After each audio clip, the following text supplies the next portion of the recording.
USS Pennsylvania brings us one step closer to the end of Season 6 of Fear the Walking Dead. Named after the submarine stuck on a beach in Galveston, Texas, everyone arrives at the sub's location after Alicia's warning to stop Teddy and his doomsday cult from launching 2 nuclear warheads.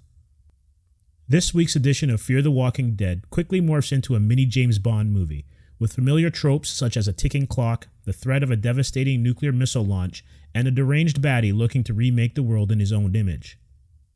Teddy is like a Bond villain, smugly spewing his plans before going through with them.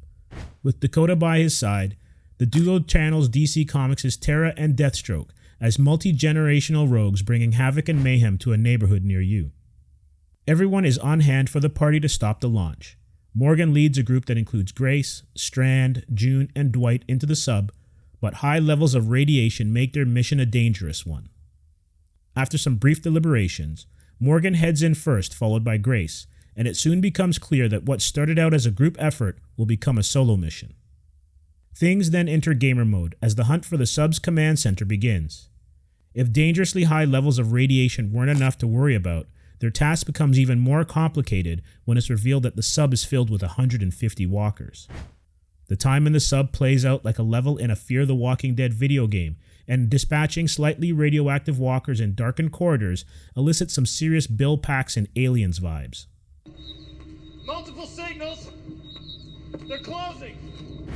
Morgan's crew eventually contact Teddy, who is chilling in the command center waiting for Riley, a former Pennsyvania crew member, to bring the submarine's power system online.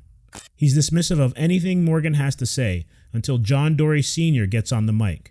Teddy's tone changes, and judging by his reaction, Dory Sr. is the only one Teddy seems to fear.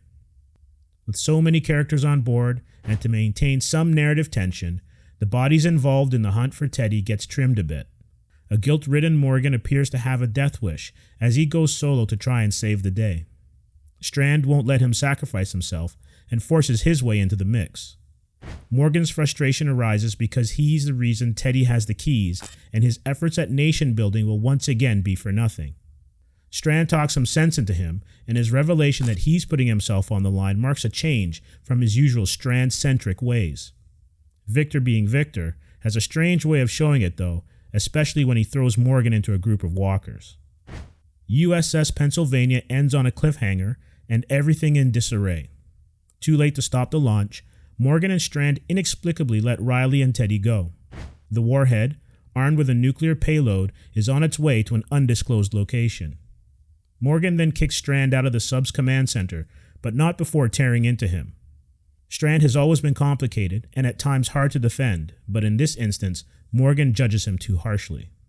There are King Kong-sized questions that need answers after viewing USS Pennsylvania. What happened on the sub before things went sideways? How did it end up on the beach? Who was the civilian on board? Was there a previous attempt to get the missiles? The episode, while enjoyable, continues the series' current streak of head-scratching characterizations in recent weeks, particularly regarding Morgan.